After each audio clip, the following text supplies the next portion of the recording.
ATMിൽ മോഷണശ്രമം നടത്തിയ യുവാവ് അറസ്റ്റിൽ. ചോദിച്ചപ്പോൾ പോലീസിന് നൽകിയ മറുപടി കേരളത്തിലെ പോലീസിന്റെ കാര്യക്ഷമത പരിശോധിക്കാനാണെന്ന്. 22കാരനായ യുവാവാണ് മോഷണശ്രമത്തിൽ അറസ്റ്റിലായത്.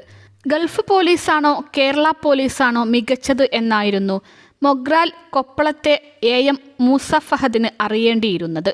ഇതിനായാണ് മൊഗ്രാലിലുള്ള സൗത്ത് ഇന്ത്യൻ ബാങ്കിന്റെ ATM തന്നെ കുത്തിത്തുറന്ന് മോഷണം നടത്താനുള്ള ശ്രമം ആരംഭിച്ചതത്രേ. ജൂലൈ 31-നായിരുന്നു സംഭവം നടന്നത്. മോഷണം നടത്തുന്നതിനിടെ പോലീസ് വാഹനത്തിന്റെ ശബ്ദം കേട്ട മൂസ ഫഹദ് ശ്രമം ഉപേക്ഷിച്ച് രക്ഷപ്പെട്ടോടി. എന്നാൽ CCTV ദൃശ്യങ്ങളിൽ കൃത്യമായി മൂസ ഫഹദിന്റെ ശ്രമം പതിഞ്ഞതോടെ പോലീസിന്റെ നിരീക്ഷണം പ്രതിയിലേക്കായി. തുടർന്ന് ഞായറാഴ്ച വൈകിട്ടോടെ പ്രതിയെ പിടികൂടുകയും അറസ്റ്റ് രേഖപ്പെടുത്തുകയും ചെയ്തു.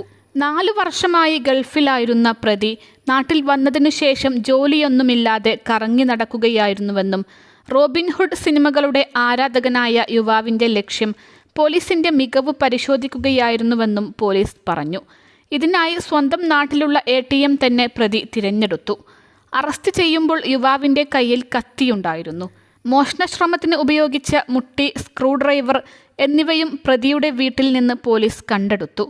കുമ്പള ഇൻസ്പെക്ടർ KP വിനോദ് കുമാറിനൊപ്പം സിവിൽ പോലീസ് ഉദ്യോഗസ്ഥരായ വിനോദ്, മനോജ്, മനു, സുഭാഷ്, പ്രമോദ്, ചന്ദ്രൻ, ഗോകുൽ എന്നിവരും ഉണ്ടായിരുന്നു.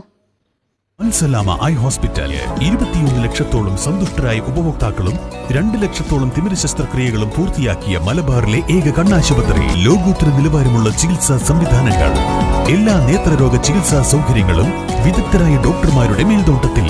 Al Salama eye hospital, hospital road, Perinthalmanna.